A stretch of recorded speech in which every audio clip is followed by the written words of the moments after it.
Bismillahirrahmanirrahim. Assalamualaikum warahmatullahi wabarakatuh. Saya Aditya Karmatika, NIM 1002270, izin mempresentasikan mengenai tugas PAI, presentasi video yang bersumber materinya dari buku Geografi Dalam Industri yang ditulis oleh Amin dan Bisa tahun 2023. Pada di tersebut dan materi mengenai lokasi industri, teori lokasi klasik yang ditemukan pada abad ke-19 yang berasal dari Jerman merupakan salah satu pilar geografi ekonomi dan industri. Ahli lokasi geografi ekonomi industri telah mengidentifikasi prinsip-prinsip ekonomi industri yang mendasari struktur spasial dengan mengembangkan kerangka kerja yang dapat digeneralisasikan mengapa aktivitas tertentu ditempatkan di aktivitas yang berada. Teori klasik ini mengasumsikan faktor rasional atau manusia ekonomi yang memaksimalkan keuntungan atau profit yang keputusannya tidak dipengaruhi oleh faktor daya. Selanjutnya ada teori sewa lokasi. Teori sewa lokasi mengacu pada prinsip-prinsip yang dikemukakan oleh Von Bunen pada tahun 1826 yang mengembangkan dua model penggunaan lahan pertanian yang menunjukkan bahwa jarak dari pasar dapat menjelaskan variasi penggunaan lahan. Yang pertama ada sebuah wilayah yang terisolasi dengan hanya terdapat pasar yang dikelilingi oleh lahan pertanian berupa dataran yang seragam. Yang kedua, para petani merupakan maksimal keuntungan rasional yang semuanya menghadapi biaya produksi dan harga pasar sama. Ada tiga. Ketiga itu atas transportasi banding darat. Selanjutnya ada dari lokasi industri klasik. Alfred Weber, salah satu ahli geografi ekonomi yang menemukan teori lokasi dengan biaya terendah karena model bertujuan mengidentifikasi lokasi dari Alfred Weber ini. Bagian besar masih digunakan karena mampu menjelaskan secara luas mengapa perusahaan menetapkan operasi mereka di tempat yang mereka lakukan. Selanjutnya ada penjelasan mengenai lokasi dengan biaya rendah ditentukan menghitung biaya transportasi bahan mentah versus produk jadi. Ditentukan oleh berat dan daya tahan serta lokasi dengan biaya tenaga kerja rendah. Asumsi Weber yang paling bermasalah adalah permintaan konstan dan tenaga kerja yang tidak bergerak atau tidak berpindah. Selain itu, Weber juga berasumsi lokasi tenaga kerja tidak berpindah tidak tertarik oleh perbedaan upah.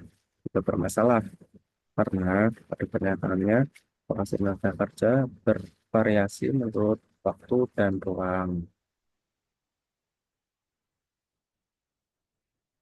Nah, tadi sudah dijelaskan mengenai teori-teori, kemudian kita masuk di materi revolusi industri dan perubahan ekonomi dunia. Terdapat dua ciri utama revolusi industri yang telah berperan penting dalam merubah ruang ekonomi Eropa dan dunia. Itu yang pertama, adanya peningkatan produktivitas yang sangat besar dan penurunan biaya transportasi yang luar biasa, dan transformasi dari masyarakat pertanian dan pedesaan menjadi masyarakat industri dan perkotaan. Mungkin yang saya tangkap dari ciri utama yang nomor satu ini, peningkatan produktivitas yang sangat besar itu bisa terjadi karena adanya sistem industri yang mencakup atau yang menciptakan lowongan kerja sehingga masyarakat di sekitar kawasan industri tersebut bisa menjadi lebih produktif daripada sebelum dulu adanya kawasan industri yang berada di wilayah tersebut. Lalu ada penurunan biaya transportasi yang luar biasa. Mungkin di sini saya ambil kasusnya dari pem- eh, Pemda. Mungkin Pemda mempunyai transportasi umum yang dapat digunakan bagi seluruh masyarakat tersebut, sehingga masyarakat tidak perlu lagi untuk eh, tidak perlu lagi untuk mengeluarkan biaya lebih ke transportasi. Selanjutnya model ciri utama yang kedua, transportasi dari masyarakat pertanian dan perdesaan menjadi masyarakat industri dan perkotaan. Mungkin di sini bisa disebut eh, pada masyarakat pertanian dan pedesaan ini memiliki potensi yang sangat besar, sehingga wilayah pedesaan tersebut menjadi industri dan perkotaan yang menarik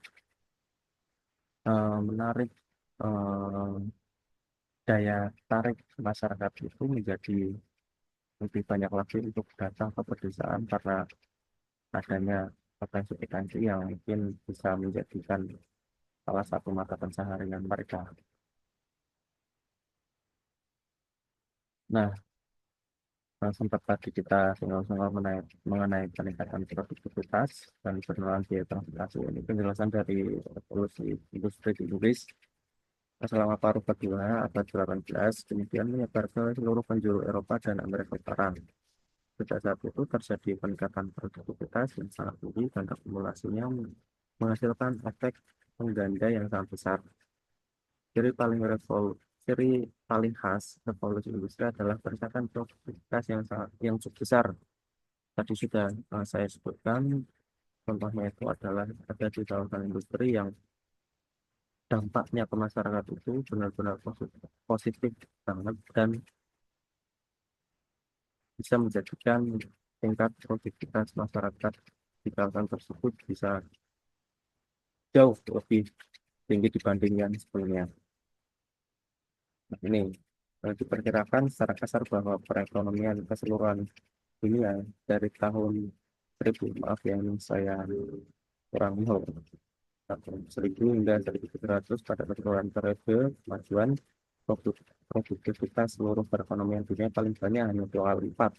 Sementara itu di negara-negara maju, di negara barat lah, pada tahun 1700 hingga 1990 produktivitasnya itu rata-rata meningkat menjadi 40 hingga 45 kali lipat. Nah, hal ini mungkin bisa disebabkan karena di negara-negara maju sana itu merupakan wilayah industri, wilayah yang berhasil menciptakan industri, entah itu industri barang atau industri jasa yang intinya bisa mengembangkan nilai produktivitas masyarakatnya itu jauh lebih tinggi dibanding yang sebelumnya.